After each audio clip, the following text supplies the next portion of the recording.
नमस्कार, the headlines TV के ख़ास प्रोग्राम द इंटरव्यू में आपका स्वागत है। मैं हूं अक्सा फातिमा और आज हमारे साथ द इंटरव्यू में एक ऐसी ख़ास शख्सियत हैं, इनके नाम में ही इनकी एक पहचान छुपी हुई है। आपको बता दें, हमारे रायबरेली ज़िले के कद्दावर नेता दिनेश प्रताप सिंह जी हमारे साथ मौजूद हैं, जो कि किसी भी परिचय के मोहताज नहीं हैं। इतना ही नहीं, दिनेश जी MLC हैं और उनके चाहने वाले उनको चिराग से संबोधित करते हैं। दिनेश जी, आपका बहुत बहुत स्वागत है हमारे चैनल पे। Thank you. दिनेश जी, 2 महीने से देश में लॉकडाउन चल रहा है और प्रवासी मजदूर वापसी कर रहे हैं। इन्हीं सब मुद्दों पर हम आपसे बात करना चाहेंगे। सबसे पहले तो आप हमारे चैनल के ज़रिए से जनता से क्या अपील करना चाहेंगे?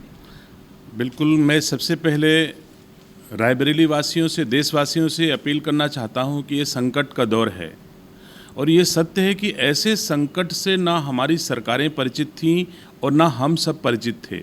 ना हम लोग इसको उपाय जानते थे, ना इसका इलाज जानते थे। अचानक जो संकट आया है, उस संकट के दौर में हम सबको संयम के साथ सरकार द्वारा दिए गए निर्देशों का अनुपालन करना चाहिए और जो सरकार निर्देश दे रही है बचाव के लिए, उसका हम सबको अनुपालन करना चाहिए।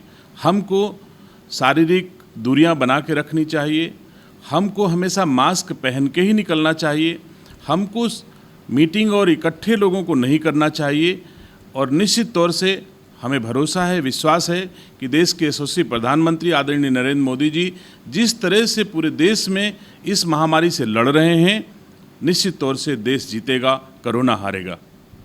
दिनेश जी, पंचवटी को रायबरेली ज़िले में राजनीतिक केंद्र माना जा रहा है। इस पंचवटी ज़िले में क्या विकास का कितना योगदान रहा है, इस बारे में हम आपसे जानना चाहेंगे। मैं अपनी इस पंचवटी को राजनीतिक केंद्र तो नहीं कह सकता हूँ। लोग कहते होंगे, मैं इसे राजनीतिक केंद्र नहीं, ये हमारा सेवा का केंद्र है और रायबरेली वासियों की मैंने हृदय से, निष्ठा से, भावना के साथ सेवा की है। मेरा उद्देश्य रायबरेली में सिर्फ राजनीति करने का नहीं था, मेरा उद्देश्य रायबरेली जनपद में ईमानदारी से सेवा करने का है। इसीलिए मैं 24 घंटे रायबरेली के भीतर ही रहता हूँ और रायबरेली के किसी आमो खास की ज़रूरत पर खड़ा होता हूँ, चाहे सुख आए चाहे दुख आए। मैं हमेशा उपलब्ध हूँ। पंचवटी के 5 भाई हम रायबरेली वासियों की सेवा करते हैं और नरेंद्र मोदी जी, योगी जी की नीतियों के आधार पर हम पूरे रायबरेली जनपद में भारतीय जनता पार्टी को मजबूत करने का संकल्प लिए हैं। इस वक्त रायबरेली एम्स की अगर हम बात करें तो रायबरेली एम्स में पहले 1000 बेड की सुविधा थी, लेकिन इस वक्त यहाँ पे सिर्फ 600 ही बेड अवेलेबल हैं। तो ऐसा क्यों है? क्या वजह है कि जो 1000 से अब 600 पे आके रुक गई हैं? नहीं, ये बात निश्चित है कि अगर हम पहले 600 बेड का अस्पताल संचालित कर लें, 600 बेड का अस्पताल चलने लग जाए, 600 बेड की सुविधाएं रायबरेली और आसपास के जनपद वासियों को मिलने लग जाएं, उसके बाद हम इसका एक्सपेंशन भी कर लेंगे, फिर से 1000 बेड का हम बना लेंगे। लेकिन अगर 1000 बेड का बनाने में समय ज़्यादा लग रहा हो तो 600 बेड बना करके रायबरेली वासियों की सुविधा देना ज़्यादा उचित होगा। इसी दृष्टि से सरकार ने 600 बेड का अस्पताल तत्काल शुरू कराने का प्रयास किया है। अभी तक इसका जो प्रयास आप कह रहे हैं कि अभी तक इसका प्रयास हो रहा है, लगातार किया जाए, तो इसमें निर्माणाधीन अगर हम बात करें तो इसका काम कहाँ तक पहुँच पाया है? गरीबों को इससे कितनी मदद मिल पाई है? देखिए, मैं जिस दिन मैंने भारतीय जनता पार्टी ज्वाइन की थी, उस दिन आज के गृह मंत्री जी और उस समय भारतीय जनता पार्टी के राष्ट्रीय अध्यक्ष और उत्तर प्रदेश के मुख्यमंत्री जी मंच पर मौजूद थे और मुख्यमंत्री जी ने जो तिथि दी कि इस तिथि को मैं रायबरेली के एम्स को चालू कर दूंगा, उसी तिथि को रायबरेली का एम्स चालू हो गया है। और ये सही है कि मेरे आने से भारतीय जनता पार्टी को यहाँ पर संभावनाएं प्रतीत होती हैं। तो ये कह नहीं सकते कि भारतीय जनता पार्टी कोई गैर राजनीतिक दल है, राजनीतिक दल है। अगर सम्मान मिलता है तो सेवा अधिक आदमी करने का प्रयास करता है। अब रायबरेली से भी भारतीय जनता पार्टी को सम्मान मिलने लगा है और हमारे यहाँ आज की तारीख में सभी विधायक, एक को छोड़ करके लगभग भारतीय जनता पार्टी के विधायक हैं। इसलिए भारतीय जनता पार्टी अब रायबरेली जनपद की सेवा में अपने कदम आगे बढ़ा रही है और आने वाले वक्त में रायबरेली जनपद भाजपा का होगा। अब इसे कांग्रेस का गढ़ कहना उचित नहीं होगा। ये डेवलपमेंट की अगर बात करें तो रायबरेली में ज़मीनी स्तर पे कितना ज़्यादा डेवलपमेंट हुआ है? मैं तो कहता हूं कि रायबरेली जनपद में जितने भी डेवलपमेंट की मूलभूत सुविधाओं की आवश्यकता थी, वो निश्चित तौर से भारत की सरकार और उत्तर प्रदेश सरकार कर रही है। सजग है, चाहे वो सड़कें खराब थी ठीक कराने, गड्ढा मुक्त रायबरेली जनपद को करने का संकल्प हमारे उत्तर प्रदेश के यशस्वी मुख्यमंत्री जी का है और उन्होंने किया है। जितने भी डेवलपमेंट की आवश्यकता हम लोगों को महसूस होती है वो निरंतर करने का प्रयास कर रहे हैं और हम रायबरेली जनपद को एक विकसित जनपद शीघ्र ही देखेंगे। स्वच्छ भारत अभियान के बारे में आपका क्या कहना है? नहीं, निश्चित तौर से देखिए, पहले जब दूसरी सरकारें हुआ करती थीं तो जो सरकारी धन पर आधारित योजनाएं ही संचालित हुआ करती थी। हमारे मोदी जी जब से प्रधानमंत्री बने, लोगों को अवेयर किया और खुद झाड़ू उठाया और लोगों को जागरूकता के प्रति आत्मनिर्भर बने। सरकारों पर केवल निर्भर होने के बजाय अपना दरवाज़ा स्वयं साफ करें। जब अपना दरवाज़ा साफ होगा, अपना घर साफ होगा तो अपना गांव साफ होगा। जब अपना गांव साफ होगा तो अपना जनपद साफ होगा। अपना जनपद साफ होगा तो हमारा देश स्वच्छ हो जाएगा। और आज इसका अनुसरण पूरे देशवासियों ने किया है। मैं दावे के साथ कह सकता हूं कि 50 साल में जो काम नहीं हो सका, मोदी जी के एक दिन झाड़ू उठाने से पूरे देश में हुआ है। इसके लिए मैं अपने यशस्वी प्रधानमंत्री जी को धन्यवाद देता हूं। लॉकडाउन का टाइम चल रहा है, कोरोना जैसी महामारी लगातार तेज़ी से फैलती जा रही है, तो इस बारे में अगर हम बात करें अपने रायबरेली की, तो रायबरेली में आंकड़ा बिल्कुल भी नहीं था और इस वक्त आंकड़ा 64 तक पहुंच चुका है और हालांकि बढ़ने के और आसार नज़र आ रहे हैं। तो इस बारे में आपने रायबरेली स्तर पर कितना काम किया, आपको मैं खुद जानना चाहूँगी।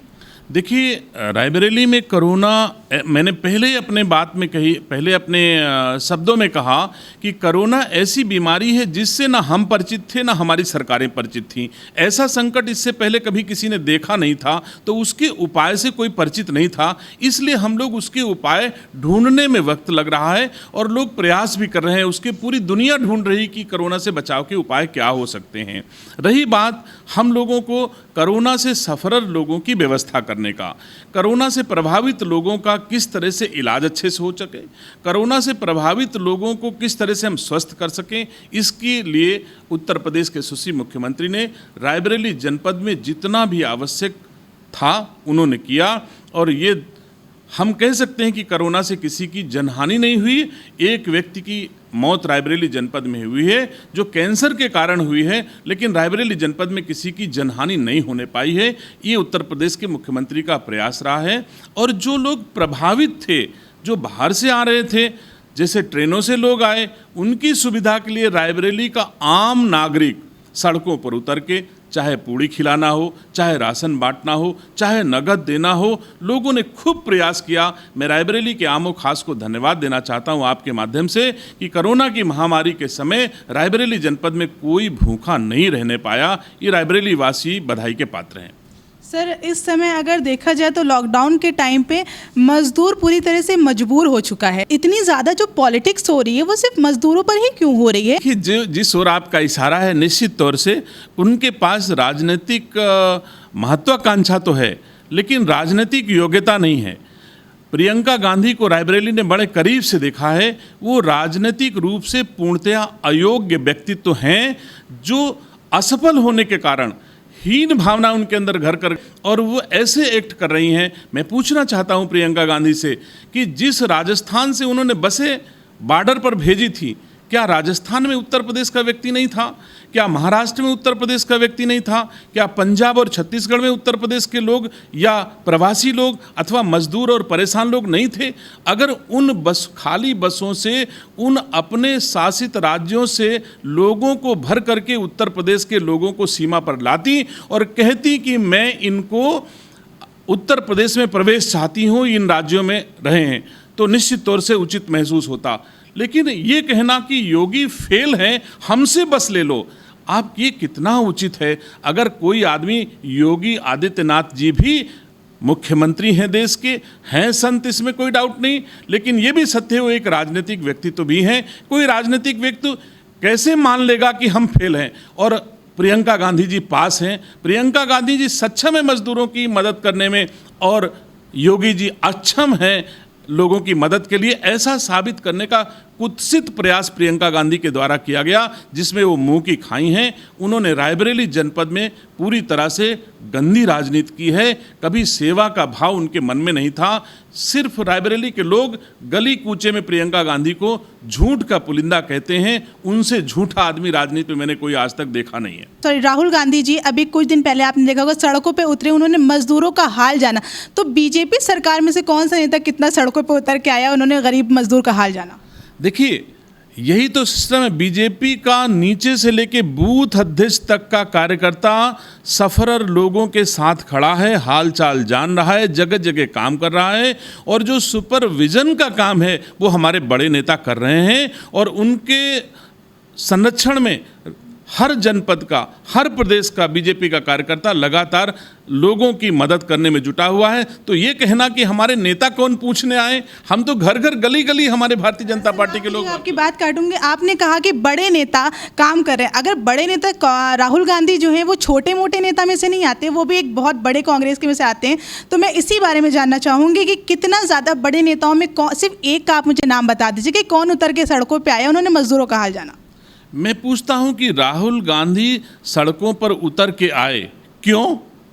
इसलिए आए कि उनका मीडिया में कवरेज आए। उनका कोई ये कारण नहीं था। अगर वो मजदूरों के वाकई ही तैसी होते तो मैं आपसे सवाल पूछ रहा हूं कि जहां पर वो मजदूरों का हाल चाल ले रहे हैं वहां पर उनकी सरकारें थीं। अगर राजस्थान, छत्तीसगढ़, पंजाब और महाराष्ट्र की सरकारें उनकी हैं तो वहाँ पर मजदूर प्रभावित सड़कों पर क्यों है?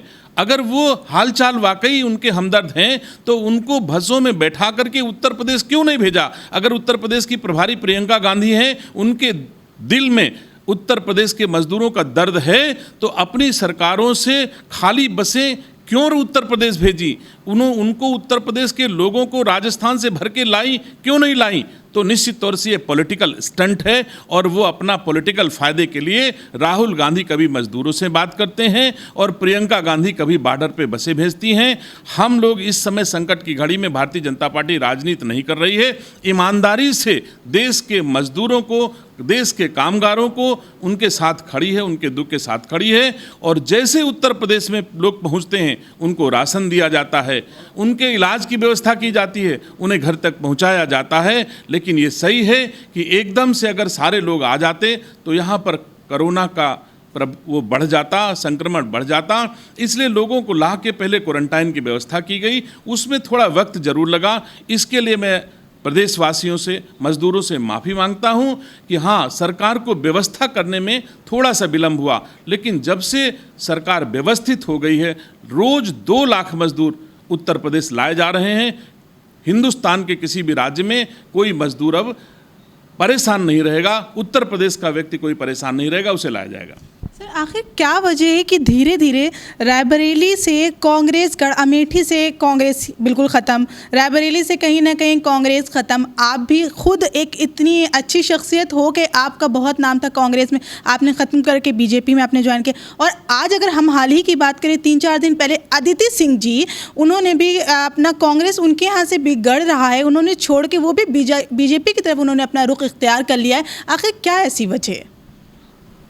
ये तो आपको स्वयं समझना चाहिए कि जिस पार्टी का जनाधार बढ़ रहा हो, जिस पार्टी के तरफ लोगों का आकर्षण बढ़ रहा हो, उस पार्टी में कुछ ना कुछ अच्छाई जरूर होंगी जिसको सबने देखा है। चाहे वो आम मतदाता हो, मतदाताओं ने भी खूब कस के वोट दिया और नेता भी उनकी तरफ आकर्षित हो गए। तो निश्चित तौर से भारतीय जनता पार्टी की नीतियाँ देश के हित में हैं। भारतीय जनता पार्टी के नेता देश के लिए मरते मिटते हैं, अपनी सिर्फ राजनीति के लिए नहीं। गांधी परिवार सिर्फ अपने परिवार की राजनीति तक हमेशा सीमित रहा है। अपने परिवार को कैसे सुरक्षित रखा जाए, बाकी चाहे सुरक्षित रहे और चाहे ना रहे। आज के गांधी की बात मैं जरूर कर रहा हूँ। जो आज के गांधी हैं उनके अंदर यही भावना है। जो लोग अपने कुल परिवार के नहीं हुए, मैं पूछता हूं, हमारे सांसद फिरोज गांधी थे, आज की तारीख में प्रियंका गांधी कभी फिरोज गांधी का नाम क्यों नहीं लेती? फिरोज गांधी उनके परिवार के, उनके बाबा थे। फिरोज गांधी के ससुर प्रधानमंत्री थे, फिरोज गांधी का बेटा प्रधानमंत्री था, फिरोज गांधी की पत्नी प्रधानमंत्री थी और फिरोज गांधी की बहू सुपर प्रधानमंत्री सोनिया गांधी थी। लेकिन फिरोज गांधी का नाम लेने से अगर गांधी परिवार डरता है तो मैं कह सकता हूं, जो परिवार अपने परिवार का नहीं हो सकता, जो मेनका गांधी का नहीं हो सकता, जो संजय गांधी का नहीं हो सकता, वो रायबरेली और हिंदुस्तान का नहीं हो सकता। दिनेश प्रताप सिंह जी ने अपनी सभी बातों को बेबाकी से हमारे सामने रखा और हमारे सवाल का बहुत ही बेबाकी से जवाब दिया। द हेडलाइंस टीवी पे उनसे बात करने के लिए बहुत बहुत शुक्रिया आपका, बहुत बहुत शुक्रिया कि आपने अपना अहम वक्त हमको दिया और अपने मेरे सभी सवालों का जवाब आपने बहुत ही बेबाकी से दिया। अगले एपिसोड में मिलते हैं किसी और शख्सियत के साथ, तब तक के लिए बहुत बहुत शुक्रिया। हम अपने चैनल के माध्यम से आपसे ये अपील करना चाहेंगे, कोरोना जैसी महामारी से बचने के लिए घर में ही रहें और सुरक्षित रहें, अपनों का ख्याल रखें और अपना खुद भी ख्याल रखें।